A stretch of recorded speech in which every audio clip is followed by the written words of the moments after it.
Bonjour à toutes et à tous, j'espère que vous allez bien. Mes braves fées masculins, féminins et tous les abonnés. Je m'excuse pour ma coiffure, j'ai mis le bonnet là, je viens d'aller dehors, donc évidemment, voilà, je sais pas vraiment l'idéal, mais bon. Voilà, on va faire une petite prière aujourd'hui pour les brûlures. Alors on sait que les brûlures c'est très particulier, c'est terrible. Hein, je ne suis pas pompier, mais beaucoup de pompiers pourraient vous le dire. Voilà. Et c'est un cas où on ne fait pas appel à Judas. C'est pas ça du tout. On compare la vitesse à laquelle Judas, quelque part, a trahi. On demande que la vitesse de guérison soit aussi rapide. Voilà. Alors, c'est assez étonnant. Mais on peut le faire. Donc évidemment, on ne fait pas appel à Judas, même si un Saint Judas, si mes souvenirs sont exacts dans les apôtres, il y avait deux Judas, Judas Iscariote et celui qui va trahir le Christ, et il y a un autre Judas. Judas est un prénom courant, donc il y a forcément un Saint Judas quelque part, mais Judas Iscariote ne l'est pas, ça c'est clair. Il a choisi l'enfer, on le sait par Maria Valtorta.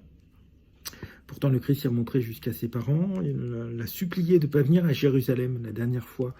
Parce que de toute façon, c'est exactement comme Gandhi, Martin Luther King ou tous les gens de profonde paix.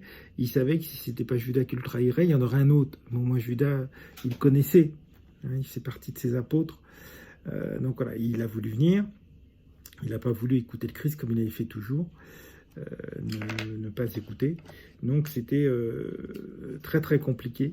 On sait par Maria Valtorta que quand le Christ lui montre ses parents, pour que Judas se convertisse, et il dit, tu te fous de moi, c'est pas eux. Et ses parents, quand le Christ lui montre, sont en train de prier pour lui. Voilà. Donc il a choisi l'enfer, au point que d'ailleurs dans Maria Valtorta, on dit que si Satan n'avait pas créé l'enfer, Judas l'aurait fait. C'est dire si c'était quelqu'un vraiment qui avait choisi profondément le mal.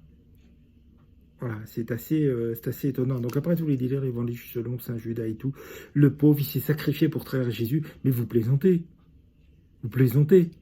Regardez, De Gaulle a dû avoir, je ne sais plus combien de coups d'État contre lui, de tentatives d'homicide contre lui. Je me demande, c'est pas une trentaine.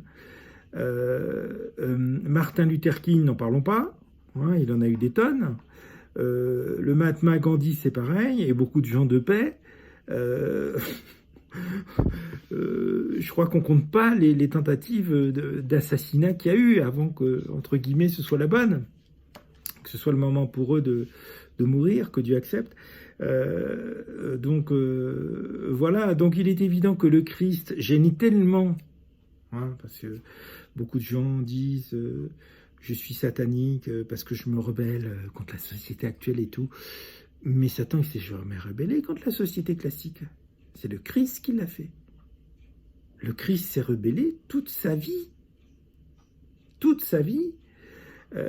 Jean-Baptiste l'avait fait avant, et le Christ s'est rebellé toute sa vie comme les prophètes. Beaucoup de prophètes ont été tués, le Christ a été tué, Jean-Baptiste a été tué.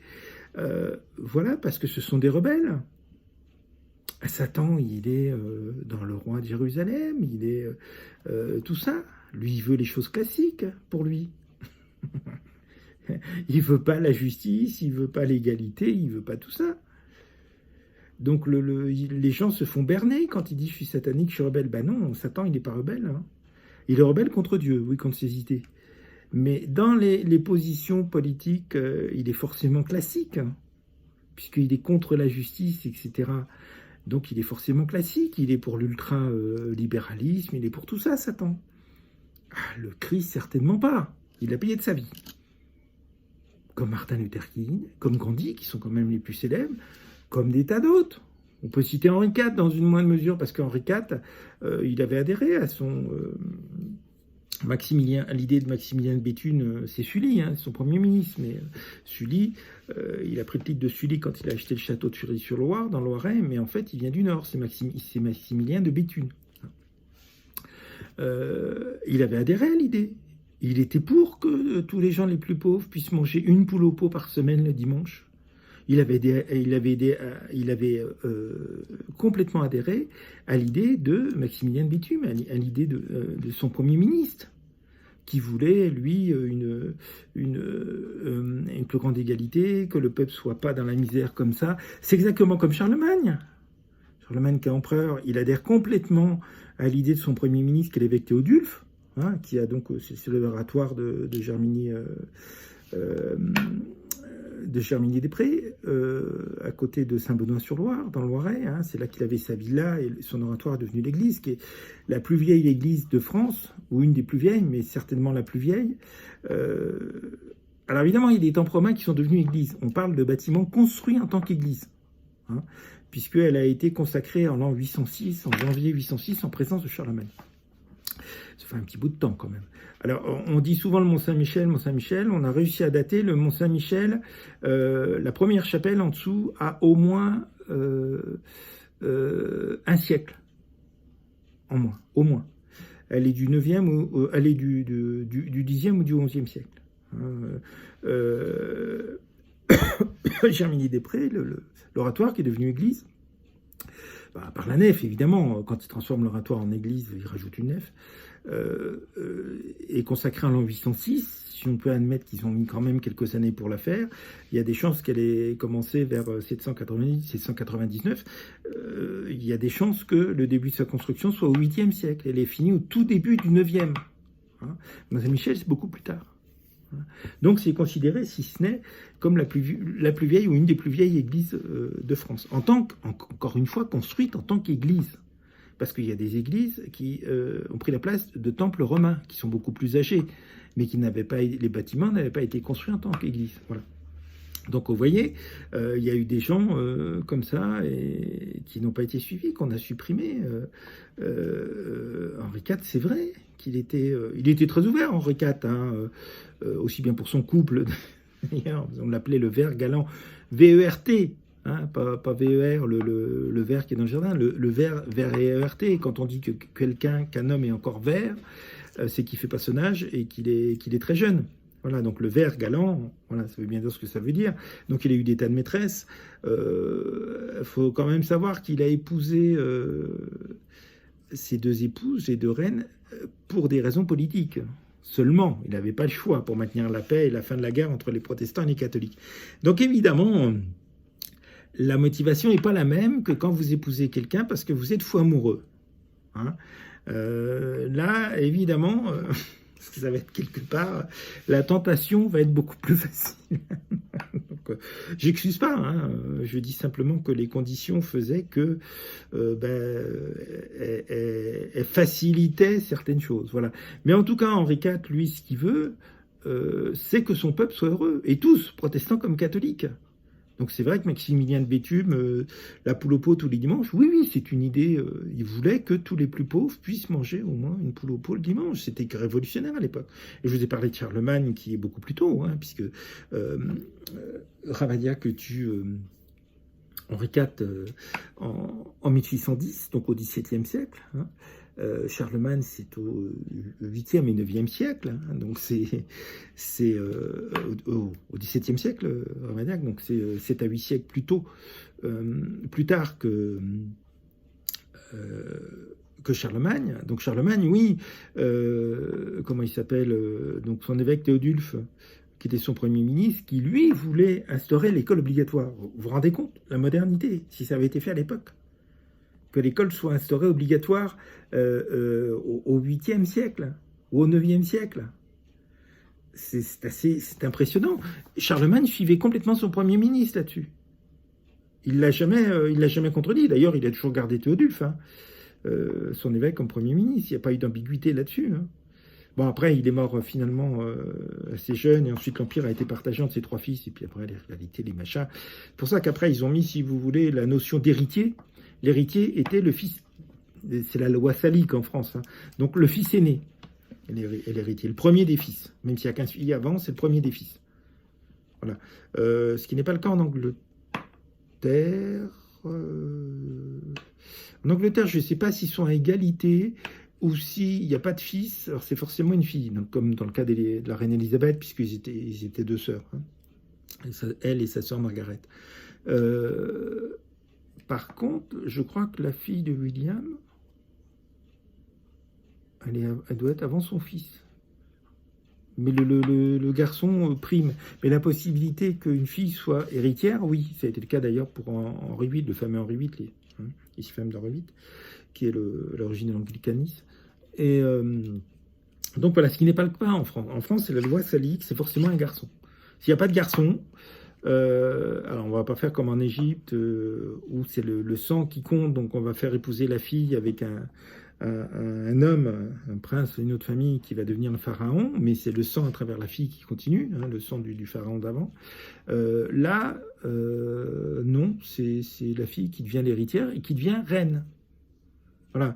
Le prince Philippe, le mari d'Élisabeth II, on ne l'a jamais appelé roi, on l'a toujours appelé prince. C'était le prince Philippe, c'était le prince consort.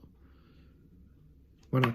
Pour Charles, c'est différent, puisque lui, il est le roi, et il a demandé, et puis en principe c'est souvent le cas, quand on parle de la reine-mère, la maman d'Élisabeth, c'était son mari qui régnait, mais pour les femmes, elles sont reines consorts. Quand c'est une reine, qui est une fille qui est l'héritière, les hommes ne sont pas rois, puisque roi veut dire forcément être chef d'État, ils sont princes consorts. Donc Philippe, le mari de la reine Élisabeth, n'a jamais été roi, a toujours été que le prince consort. Alors que l'épouse de Charles III est reine consort. Voilà, des petites différences, voilà. Qui sont héritiers à la fois de l'Empire romain et de l'Empire celtique. N'oubliez pas que l'Angleterre a conquis l'Empire celtique jusqu'au mur d'Adrien, qui sépare l'Écosse de l'Angleterre. Et donc l'Angleterre a à la fois été celte longtemps et à la fois été romaine. Donc, c'est pas exactement la loi salique comme en France, c'est que les Romains étaient parfaitement machistes. Les femmes n'étaient jamais majeures chez les Romains. Une femme passait de l'autorité de son père à l'autorité de son mari, et après à l'autorité de son fils ou de son petit-fils, si le mari mourait. Mais elle était mineure toute sa vie. Voilà. Donc, on ne trouve pas ça en Angleterre. Donc, c'est effectivement, s'il y a un homme, a priori, c'est lui. Donc ça, on tient bien, si vous voulez, des Romains. Par contre, une femme peut être l'héritière, s'il n'y a pas de garçon. Ça, on tient ça des Celtes. Il faut savoir que les Celtes, ils élisaient. C'est-à-dire que le chef du village, le chef de guerre, s'il y avait une guerre, quand les tribus s'associaient, etc., ils élisaient un chef de guerre. Dans le village, ils élisaient un chef qui pouvait être un homme ou une femme. Et c'était les hommes et les femmes adultes qui les élisaient. Il y a des cas dans le peuple celtique où on va élire une femme chef de guerre. C'est pour ça qu'on trouve parfois on s'aperçoit que, merde, le chef de guerre qui a été honoré, super tombe de l'or, c'était une femme. Donc, s'il nous bouscule un peu, mais chez les Celtes, c'était comme ça. Voilà. Donc, c'est très particulier. Il y avait une égalité complète. Mais l'Empire romain passe là-dessus. Ils sont extrêmement misogynes et tout. Et voilà. Donc, l'Angleterre est moins touchée parce qu'il y a toujours l'Écosse, etc. Et donc, les femmes peuvent être héritières quand il n'y a pas d'hommes. Bon, ils ont été affectés quand même par le monde romain machiste.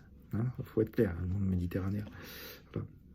Donc ça, c'était une parenthèse. Tout ça pour vous dire qu'effectivement, si le Christ avait réussi à persuader Judas de ne pas venir, de ne pas l'accompagner à Jérusalem la dernière fois qu'il est monté pour être tué, il savait ce qui l'attendait, ça aurait été un autre. Voilà. Pensez bien quand on voit les nombreux coups d'État contre De Gaulle, encore une fois Martin Luther King, il y en a plein, Gandhi, il y en a plein.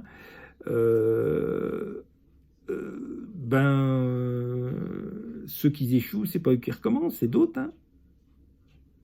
Ceux qui proposent la paix sont très gênants. Et j'en reviens là encore, Satan, il n'est pas rebelle, il est rebelle contre Dieu. Mais il n'est pas rebelle contre le truc classique, il est pour l'injustice et tout. Il prend tout le contraire de ce qu'est Dieu. Donc c'est bien, on tue bien le Christ parce que le Christ défie tout ça. Il gêne tout ça, il rappelle que Dieu n'est pas d'accord avec tout ça, y compris au niveau des femmes d'ailleurs. Voilà. Le Christ rappelle que tout le monde est égalité. C'est pas simplement écrit dans la Constitution, on doit partager, on doit donner à ses frères et sœurs. Nous sommes tous frères, ne sommes pas des citoyens égaux depuis la naissance, comme dans la Constitution. Ça va pas chercher loin. on est frère et sœur. Et par définition, on ne laisse pas son frère ou sa sœur dans la merde. Pardon, excuse-moi. Dans les ennuis. On l'aide. C'est quelqu'un de la famille. Regardez dans la Constitution, nous sommes tous des citoyens et nous naissons tous égaux. Bah oui, mais le citoyen qui est à côté de vous, s'il traverse des ennuis, bah il va s'en sortir, quoi. Même s'il pouvait l'aider, vous ne l'aiderez pas forcément, c'est un citoyen. C'est égaux. Par contre, si c'est votre frère, ce qui est le cas dans les évangiles, dans la Bible, ben là, oui, un frère, par définition, c'est quelqu'un de la famille, donc on ne le laisse pas. Hein, voilà, donc c'est une conception. La Constitution française comme américaine est très légère par rapport aux évangiles. Les évangiles vont beaucoup plus loin. Alors, les États-Unis se rattrapent, puisque le président, quand il est élu, il prête serment sur la Bible, hein, alors que les Français ne se rattrapent pas. Hein, ils prennent... C'est-à-dire qu'ils ont banni le catholicisme. Ils se sont dit, il faut qu'on fasse quand même quelque chose. Donc, ils ont mis des choses, mais qui ne vont pas loin, qui restent des idéaux qui ne vont pas loin. Remplacer le mot frère et sœur par citoyen, ça vous dégage tout de suite beaucoup de responsabilités. Hein, c'est l'État qui doit s'occuper des gens pauvres, etc. C'est pas nous. Encore une fois, si c'est votre frère, ben là, vous êtes un petit peu, votre frère, votre sœur, voilà, vous êtes un petit peu touché quand même. Hein. Voilà, regardez comment ça se passe dans les communautés religieuses. C'est vrai qu'ils s'entraident beaucoup. Je ne dis pas que c'est simple à vivre, hein, c'est une vie de groupe, hein, d'une façon ou d'une autre. Mais je dis qu'au niveau de l'entraide, voilà. Donc voilà, ceci étant dit, pour faire taire ça, les rumeurs qu'on entend, oui, le pauvre Judas, il s'est sacrifié pour dénoncer Jésus. Vous pensez bien que vu ce que Jésus disait, recommandait, quand il traite les prêtres de son époque, l'église de son époque, d'hypocrites, est-ce que vous voulez, de langue de serpent et tout ça, c'est marqué dans les évangiles, ils n'ont qu'une envie, hein. Faut être clair. Ils veulent le trucider. Donc vous pensez bien que si c'est pas Judas, ça sera un autre. Parce que c'est pas Judas qui fait ça tout seul. D'abord, il est payé. Donc l'église de son temps va de toute façon trouver quelqu'un, lui donner des pièces d'argent ou d'or, et voilà. Faut être réaliste, hein. Judas se sacrifie pas. Judas, il est déçu, il pense que Jésus vient chasser les Romains, parce qu'ils n'ont pas compris. L'Ancien Testament se passe entre guillemets un peu sur terre. L'alliance, pas la circoncision, mais enfin, vous voyez ce que je veux dire. Donc tout ça, c'est physique.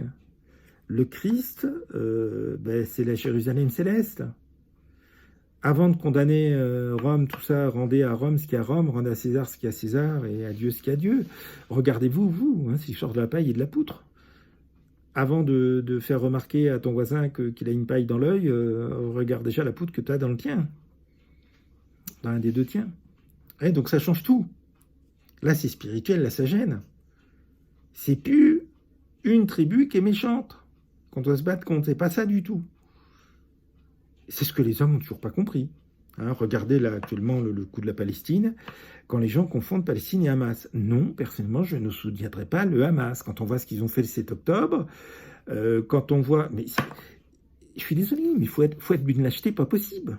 Pour planquer ses postes de commandement sous un hôpital, sous une école et tout, il faut être d'une lâcheté pas possible.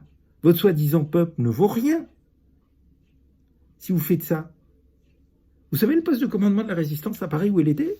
Le colonel Rol-Tanguy, où il l'a mis? Dans des souterrains, sous la place d'Enfer Rochereau. La place d'Enfer Rochereau, c'est une route. Hein. Une grande place, hein. Vous avez les deux lions d'Enfer Rochereau, et c'est là. C'est même pas sous une maison, c'est là. On peut toujours bombarder, hein. C'est vrai qu'elle est grande la place. Ils auront peut-être les maisons autour, mais c'est quand même pas pareil. Là, ils vont se planquer sous une école, sous des hôpitaux. Mais c'est quoi ces gens? Sérieusement? Si mon grand-oncle qui était résistant dès la première heure, dès 40, lui, hein, avait fait comme ça, mais il aurait fait plus de morts que de gens qui auraient été sauvés. Et il n'y aurait pas eu de citation de Gaulle, de médaille et tout. Mais comment on peut faire ça?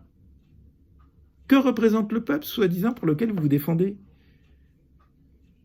Autre chose, les 10 commandements, ils existent dans le Coran. Comment est-ce que vous pouvez faire de votre but de vie le non-respect des 10 commandements? C'est marqué noir sur blanc, tu ne tueras point. Il n'y a pas à chercher. Tu ne tueras point. Bien sûr, si c'est de l'autodéfense et tout, tu ne tueras point. C'est marqué. Il n'y a pas marqué sauf cas, sauf cas, sauf cas, sauf tel martyr islamiste. C'est pas marqué ça dans le Coran. Il y a les 10 commandements. Tu ne tueras point. Tu protégeras les tiens. Quand on se met, soi-disant, quand on fait partie d'un peuple et qu'on fout son poste de commandement et tout ce qui s'ensuit sous les habitations, sous les écoles, sous les hôpitaux, on ne les protège pas là. Hein. Je suis désolé, on ne les protège pas. Donc c'est très très questionnant. Donc oui, le peuple palestinien, et je ne changerai pas d'avis là-dessus, il a droit à une terre et tout. Alors, il y a des pays, il n'y a rien, hein, comme la Libye qui est très très grande, et si mes souvenirs sont exacts, il y a quelques millions d'habitants. Donc c'est vrai qu'on pourrait piquer un bout de sable grand comme la Belgique, facilement, ça ne se verrait pas, et mettre les Palestiniens dedans, en bordure de mer, parce que là, visiblement, ils ont du mal à s'entendre tous. Alors après, c'est ma terre, c'est ma terre, c'est ma terre. Alors, oui. Sur la terre d'Israël, il est toujours resté des Juifs, hein, vous ne pouvez pas le contester. Hein. Même si les Romains en ont chassé, ils en ont chassé qu'une partie. Et vous ne comprenez pas d'ailleurs s'ils ont été chassés. Ils ont été chassés pour pouvoir répandre la connaissance de Dieu partout. Parce que quand Dieu choisit le peuple juif pour révéler son existence, que c'est un Dieu unique, à l'époque, vous avez des gens comme les personnes, ils honorent Baal. Pas besoin de vous faire de dessin. Baal, c'est un démon de Satan. Donc ils honorent des démons et tout. Vous comprenez bien que le peuple qui reçoit la vérité sur l'existence de Dieu, qu'il n'y en a qu'un et tout, ils vont être persécutés. C'est clair. Donc tant que Satan vient sur la terre, ça continue les persécutions. Il faut quand même comprendre à un moment que quand vous avez 3000, 4000, 5000, 6000 ans de persécution et qu'on ne réussit pas à vous achever, il faut peut-être se poser la question, savoir est-ce que Dieu les protège pas, quand même. Parce que quand on voit ce qui a été débloqué comme moyen, il ne pourra jamais y en avoir autant, pour décimer les Hébreux pendant la Seconde Guerre mondiale, et ils n'ont pas réussi. Ben oui, donc au bout d'un moment, il faut peut-être se dire, Dieu ne veut pas qu'on les tue. Ce qui est normal. Dieu nous a tous créés, il ne veut pas qu'on nous tue. C'est pour ça qu'il a écrit, oui, vous serez différents, mais il y a un commandement, tu ne tueras point. Si les Juifs n'étaient pas partis partout, il y a des chances que, par exemple, Mahomet n'ait pas pu recevoir des messages de l'ange, de l'archange Saint-Michel. C'est bien parce que, mais c'est une femme qui l'a formé à la spiritualité. Donc une femme qui descend soit des juifs, soit des chrétiens. Oui, c'est ce que vous ne comprenez pas. Les juifs ont rempli leur mission. Ils ont eu la révélation qu'il y avait un Dieu unique, qui n'était pas Baal, qui n'était pas tous les démons qui étaient honorés et tout. Alors évidemment, eux, ils ont cherché à détruire ce peuple. Et en étant envoyés partout, en Égypte, dans tout ce que vous voulez, ils ont fait porter cette bonne nouvelle là-bas. Donc après, d'autres ont pu continuer. Le Christ a pu venir, les chrétiens ont pu exister, et puis Dieu a encore pu continuer avec Mahomet, etc. Parce que les Juifs ont rempli leur rôle. Donc Dieu veut certainement pas qu'ils soient détruits. Vous savez très bien que quand ils fuient l'Égypte, ils errent 40 ans dans le désert, ils les abandonnent jamais pendant 40 ans. Pourquoi voulez-vous qu'ils abandonnent maintenant ? Il y a un moment, il faut vous remettre... À partir du moment où on vous fait avoir comme objectif de tuer, de mentir à vos parents pour les jeunes, etc., surtout pas le dire, mentir et tout ce qui s'ensuit, donc de ne pas honorer vos parents et tout ce qui s'ensuit, on vous fait avoir comme objectif de trahir tous les commandements. Peut-être un malaise quelque part. Peut-être un malaise. Le Coran, il dit des choses, hein. Il y a certes des livres qui sont intéressants, comme nous, en dehors. On a plein de livres pour étudier les évangiles et tout. Mais enfin, c'est la Bible et les évangiles. Comme pour le peuple juif. C'est la Bible hébraïque, dont la Torah, je le rappelle, n'est que la première partie. La Torah contient les messages de Dieu, etc. Mais c'est que la première partie de la Bible, Mike. Il y en a deux autres qui racontent plus ou moins l'histoire des Hébreux. Ben oui, on a tous des livres qui tentent d'expliquer et tout. Mais c'est pas ceux-là qui sont le plus importants. C'est les textes originaux. C'est le Coran qui est original, qui est important pour les musulmans. C'est pas les autres bouquins autour. J'entends toujours, oui, mais tel Coran, c'est plutôt tel livre. Mais vous faites quoi du Coran? C'est comme si moi, je laissais tomber la Bible pour telle chose. Non. Il y a le Coran. Et dans le Coran, il y a les 10 commandements. Et dans le Coran, le mot guerre et sainte n'est pas accolé. Vous ne le trouverez pas.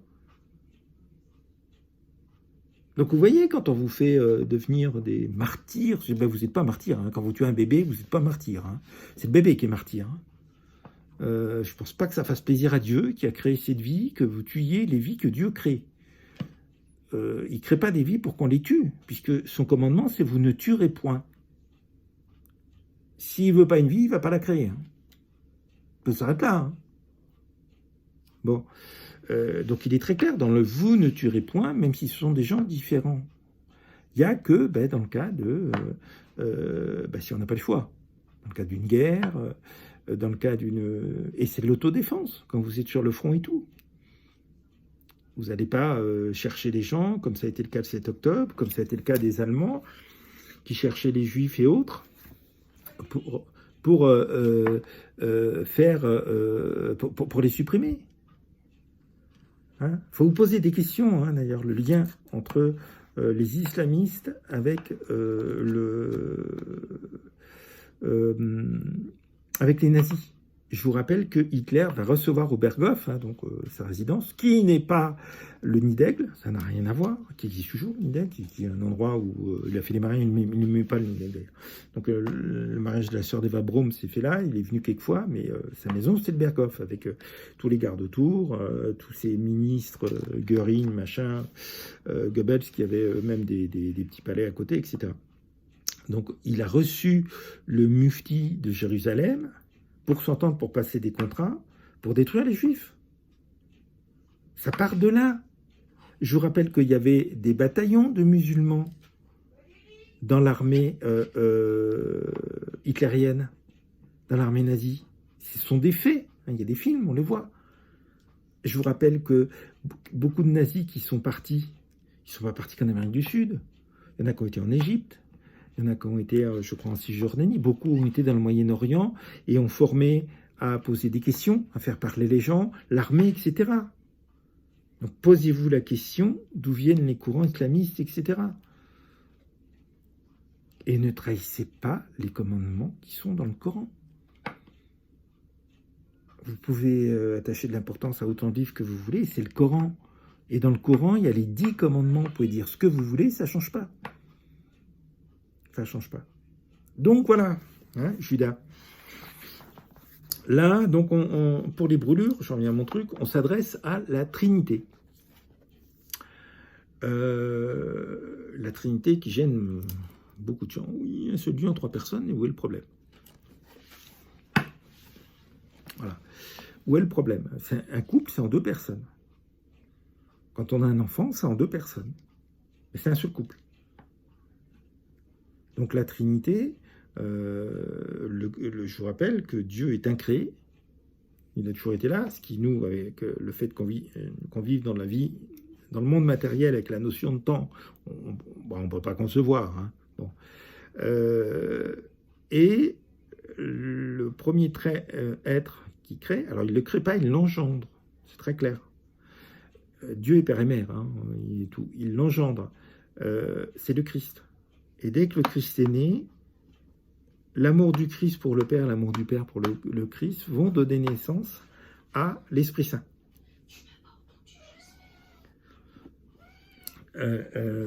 Donc, l'ensemble donne la Trinité. Et seulement après, tout va être créé. Les anges, les archanges, etc., tout ce qui s'ensuit. Tu m'as entendu t'appeler? Oui, mais c'est pas grave. Ah, désolé, je n'avais pas enregistré mon appel. Voilà, la Trinité, c'est ça.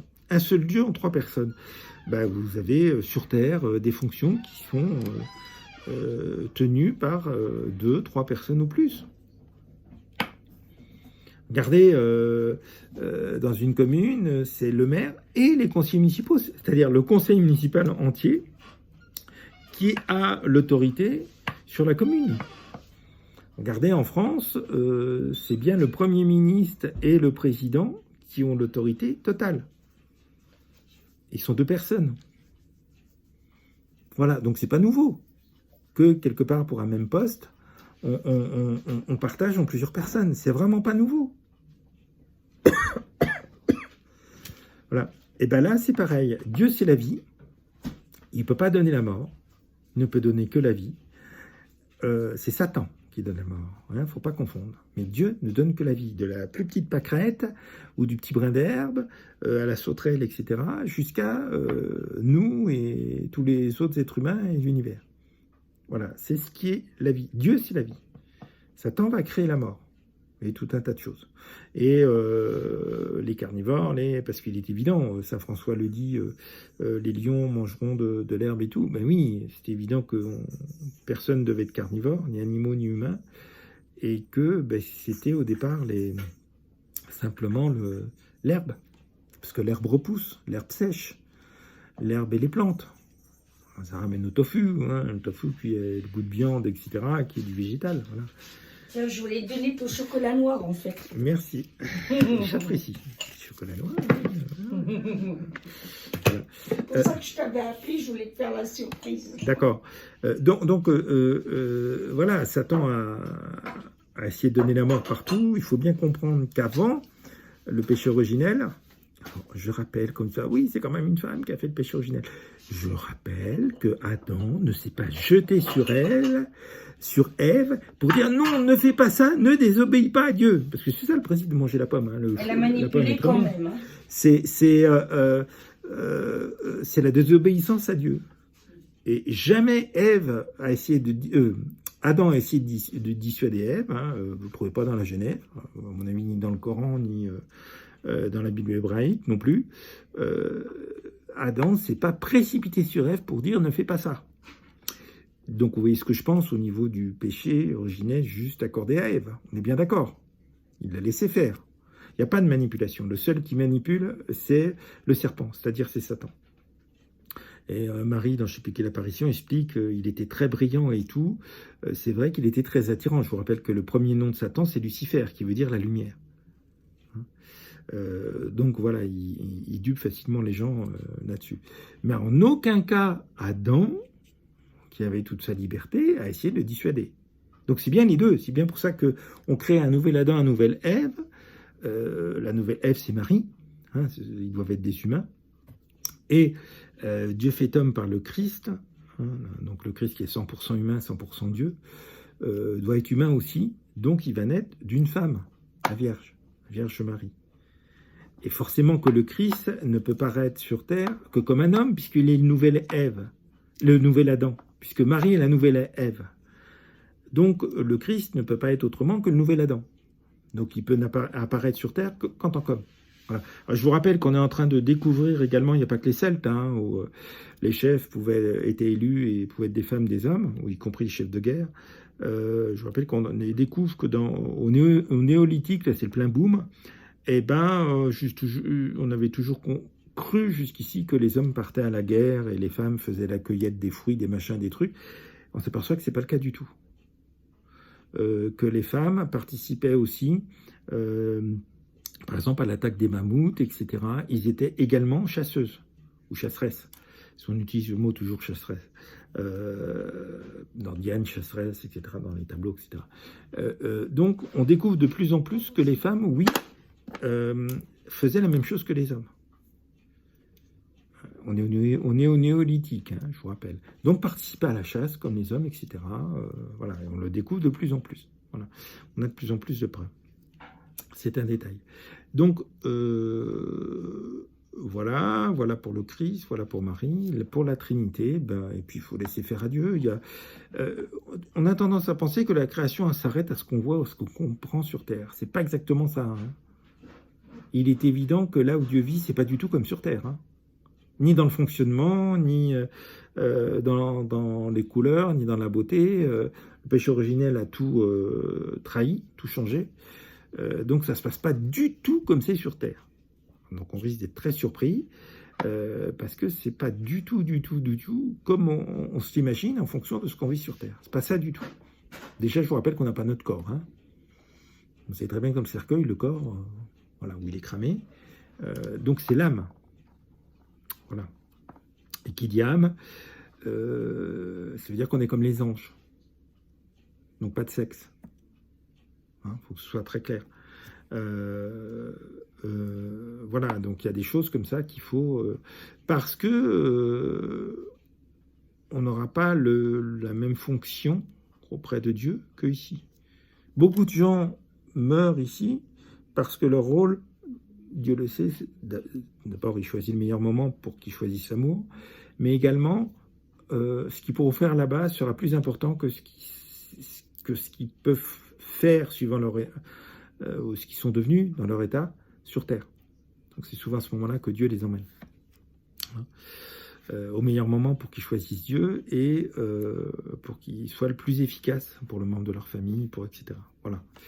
Un petit détail, mais bon. Donc voilà, je reviens à mon brûlure, la Trinité, etc. C'est très très vaste comme domaine, on n'a jamais fini de découvrir. Voilà. Et Judas, ben oui, il y en a toujours eu. Pourquoi? Parce que l'homme est libre. C'est bien le plus grand mystère qu'on vit sur Terre. Pourquoi on peut renier Dieu? Pourquoi on a cette liberté? Et c'est personne d'autre que nous qui choisirons à notre place. C'est ça qu'il faut bien comprendre. Donc il peut y avoir le massacre des Ouïghours, des Arméniens, des Juifs, tout ce que vous voulez, ça ne changera pas que vous comme eux, vous serez présentés à Dieu pareil, et c'est vous qui ferez un choix, comme c'est eux sur leur personne qui font un choix. Même si on les oblige à renoncer à leur foi à tout un tas de choses. Ça n'a pas tellement d'importance, entre guillemets, ce sont vos actes. Si vous choisissez de tuer librement, là évidemment c'est plus ennuyeux. Brûlure. Pourquoi on va faire la comparaison avec Judas là, le temps de trahison? Parce qu'une brûlure, c'est quelque chose qui dure longtemps, qui peut être très douloureux. Donc on demande en même temps qu'une jambe cassée, vous l'immobilisez, voilà, 3 semaines, ça repousse. Voilà, si elle est immobilisée, vous serez pas mal, hein, sauf si c'est une fracture ouverte. Bon. Mais là, la brûlure, c'est forcément long. Donc on demande, on va parler du temps dans la prière. Ce qui est une des rares prières, hein, où la notion de temps a de l'importance dans la brûlure. Donc on va demander à ce que la guérison se passe aussi rapidement que la trahison de Judas. Voilà, c'est étonnant. Hein. Comme quoi on utilise. Alors comme d'habitude, on va faire la prière d'ouverture et le petit exorcisme. Alors je choisis toujours le petit exorcisme de Saint Antoine, vu qu'il l'a reçu de Dieu, qu'il a donné son vivant.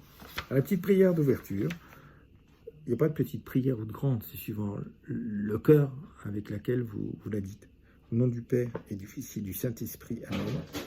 Mon Seigneur et mon Dieu, ça c'est éliminé.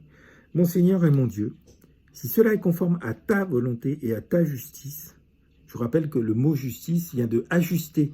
Quand on réclame la justice de Dieu sur quelqu'un, on réclame à ce qu'il soit ajusté à Dieu.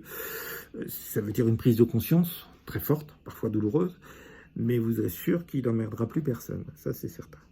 Si cela est conforme à ta volonté et à ta justice, si cela est bénéfique à ta créature et à son évolution, si cela ne porte dommage à qui tu ne voudrais pas, alors reçois ma prière et assiste-moi par le Christ notre Sauveur. Amen. Je vous rappelle qu'on peut dire ainsi soit-il ou qu'il en soit ainsi. Parce que le problème, c'est qu'ainsi soit-il qu'il en soit ainsi, c'est une traduction approximative, toujours difficile de traduire un mot d'une autre langue, parce qu'il y a le sens avec, donc c'est toujours très compliqué. Le petit exorcisme de Saint Antoine. Alors il est petit, il est efficace simplement parce qu'il n'est pas très long. Je vous rappelle que il a été donné par Saint Antoine de Padoue en personne de son vivant. Voici la croix du Seigneur. Elle est là, la montre. Fuyez, puissants ennemis. Le lion de la tribu de Juda, rejeton de David, a vaincu. Alléluia, alléluia, alléluia. Saint Antoine de Padoue, qui chassait les démons, priez pour nous, afin que nous devenions dignes des promesses de Jésus le Christ. Des embûches du démon, grand Saint Antoine, délivrez-nous. et donnez-nous de prendre le dessus sur tout mal, s'il plaît à Dieu. Nous vous en prions, ou je vous en prie, au nom du Père créateur, au nom du Fils Jésus-Christ, notre Sauveur, au nom de l'Esprit Saint et au nom de la Vierge Marie. Amen. Hop, alors là, je remonte, parce que sinon j'ai perdu la brûlure. Alors, des petits rappels. Si c'est une brûlure importante, je vous rappelle que c'est le consigne qu'on vous dit, si possible, la brûlure, la mettre sous l'eau froide une quinzaine de minutes, faire couler, au moins 15 minutes, le temps de réciter les prières. Ne pas faire couler l'eau directement sur la brûlure, c'est évident. Risque de traumatiser les tissus et de rentrer la chaleur, mais en la faisant ruisseler dessus à partir d'une dizaine de centimètres au-dessus. Vous voyez bien, si vous avez la brûlure là, vous allez faire couler l'eau là, pour que ça ruisselle doucement. Voilà. Il s'agit que l'eau parte et pas que la chaleur soit évacuée dans la mesure du possible par l'eau froide. C'est le but de l'eau froide. Et non pas que la chaleur soit bloquée et brûle l'intérieur. C'est ça que ça veut dire. Mais attention, il faut mettre, alors effectivement, aucun produit en dehors de la biafine et ou du tulle gras. Bon, ça, évidemment, il répète ce qu'on entend en pharmacie, ce que le médecin va vous dire, ce qu'on vous dit partout. La prière d'ouverture, on l'a fait. Prière d'exorcisme, on l'a fait. La prière contre la brûlure. On s'adresse donc à la Trinité. Brûlure, je te conjure, feu, arrête ta flamme, aussi vite que Judas a trahi notre Seigneur au jardin des Oliviers. Par ma bouche, Dieu le commande, au nom du Père créateur, au nom du Christ, au nom de l'Esprit Saint, au nom de la Vierge Marie, qu'il en soit ainsi, ou Amen. Et du Fils Saint-Esprit, Amen. Alors effectivement, on peut rajouter après les prières pour les inflammations, les maladies infectieuses, les douleurs. Vous savez qu'une brûlure, c'est très facile à amener à la septicémie, ça s'infecte facilement, puisque la peau sert aussi avant tout de protection, mais également contre les virus, contre l'extérieur, contre toutes les agressions extérieures. Voilà. Donc c'était cette petite prière.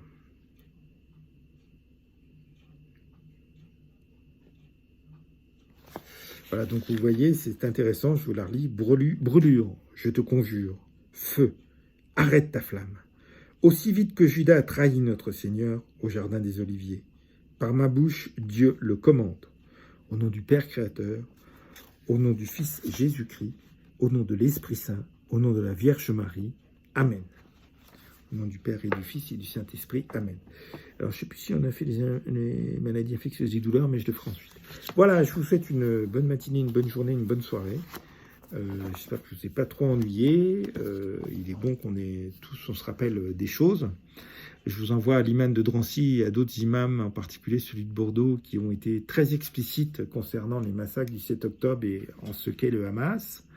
Voilà, à ne pas confondre avec le peuple palestinien, loin de là. Je vous rappelle quand même que l'Europe paye depuis des années tous les fonctionnaires en Cisjordanie, et c'était le cas aussi, je crois, dans la bande de Gaza pendant un certain temps, jusqu'au Hamas, et que l'Europe donne également beaucoup, mais qu'on a bien vu dans les films, et que ça a été dit par des soldats du Hamas, que des installations d'évacuation d'eau ou autres ont été détruites pour utiliser les tubes, les tuyaux qui étaient en acier, pour faire des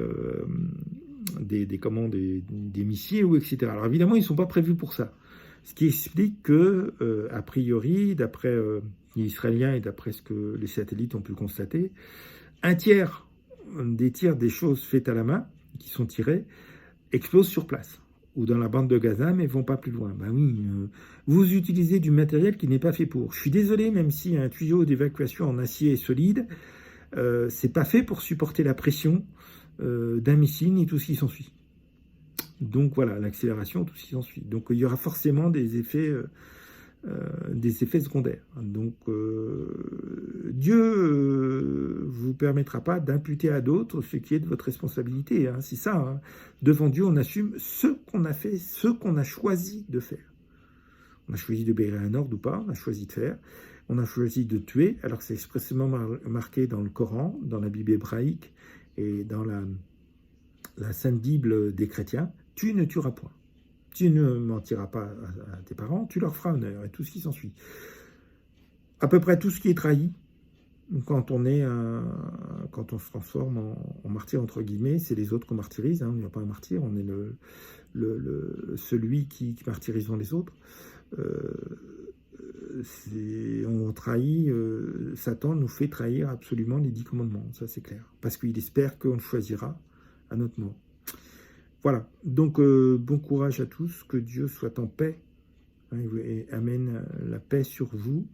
On pense bien sûr à tous ceux qui sont malmenés, que ce soit à cause de leur foi, que ce soit en Arménie pour les chrétiens, où l'Azerbaïdjan et la Turquie veulent détruire, hein, donc il faudrait peut-être qu'on réagisse. Que ce soit les Ouïghours en Chine, je vous rappelle qu'il y a plus de 300 camps, hein, de rééducation ou d'extermination, qui sont des turcophones, donc musulmans, ou que ce soit les Juifs en Israël, et on ne va pas dire qu'ils ont l'habitude. Je ne crois pas qu'on peut avoir l'habitude d'être persécutés. Hein. Voilà. Et puis tous les autres qui choisissent la paix simplement, qui ne sont peut-être pas conscients, qui se disent athées, mais qui en fait se comportent plus comme des chrétiens, ou des musulmans, ou des Juifs, que certains qui le disent et qui font tout le contraire. Voilà, bonne matinée, bonne journée, bonne soirée. Bye bye. Que Dieu vous bénisse toutes et tous.